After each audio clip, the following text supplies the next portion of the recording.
Assalamualaikum warahmatullahi wabarakatuh. Nama saya Muhammad Talagata Fatana Jakaria dengan NIM 13114210054 dari kelompok 4. Saya akan menjelaskan sistem politik Islam. Pengertian dari sistem politik Islam adalah politik Islam terdiri dari dua aspek, yaitu politik dan Islam. Politik berarti suatu cara bagaimana penguasa mempengaruhi perilaku kelompok yang dikuasai agar sesuai dengan keinginan penguasa. Sedangkan Islam berarti penataan, dan Islam sebagai din merupakan organisasi penataan menurut ajaran Allah, yaitu Al-Quran, dan menurut sunnah Rasulnya. Poin yang kedua adalah politik Islam dapat diartikan sebagai suatu cara untuk mempengaruhi anggota masyarakat agar berperilaku sesuai dengan ajaran Allah menurut sunnah Rasulnya. Pendapat para ahli tentang sistem politik Islam itu ada dua.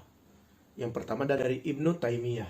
Dalam kitab Siyasah Asy-Syar'iyyah menjelaskan Nabi mewajibkan umatnya untuk mengangkat pemimpin bahkan dalam kelompok kecil, sekalipun dalam rangka melakukan amar ma'ruf nahi munkar, melaksanakan jihad, menegakkan keadilan, menunaikan haji, mengumpulkan zakat, mengadakan sholat id, menolong orang yang dizalimi, dan menerapkan hukum hudud.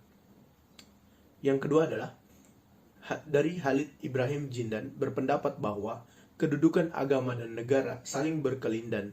Tanpa kekuasaan negara yang bersifat memaksa, agama berada dalam bahaya. Sementara tanpa wahyu, negara pasti menjadi sebuah organisasi yang tiranik. Ada dua tujuan dari politik Islam. Tujuan yang pertama adalah membangunkan sebuah sistem pemerintahan dan kenegaraan yang tegak di atas dasar untuk melaksanakan seluruh hukum syariat Islam. Tujuan yang kedua adalah menegakkan sebuah negara Islam atau Darul Islam dengan adanya pemerintahan yang mendukung syariat. Maka akan tertegaklah ad-din dan berterusanlah segala urusan manusia menurut tuntutan-tuntutan ad-din tersebut. Ada beberapa syarat kepemimpinan politik dalam Islam.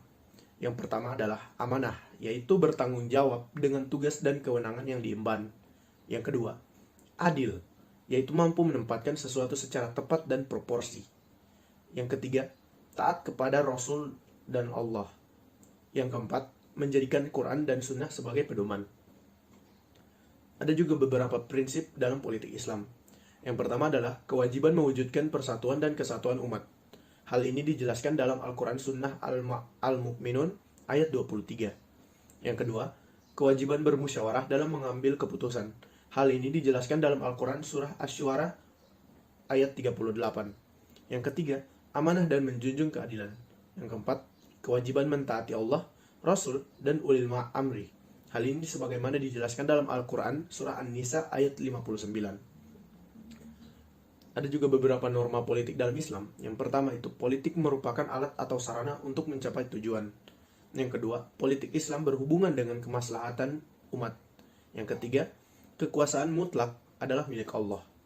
Yang keempat, manusia diberi amanah sebagai khalifah untuk mengatur alam ini secara baik. Yang kelima, pengangkatan pemimpin didasari atas prinsip musyawarah. Yang keenam, ketaatan kepada pemimpin wajib hukumnya setelah taat kepada Allah dan Rasul. Yang ketujuh, Islam tidak menentukan secara eksplisit bentuk pemerintahan negara. Sekian dan terima kasih dari saya. Wassalamualaikum warahmatullahi wabarakatuh.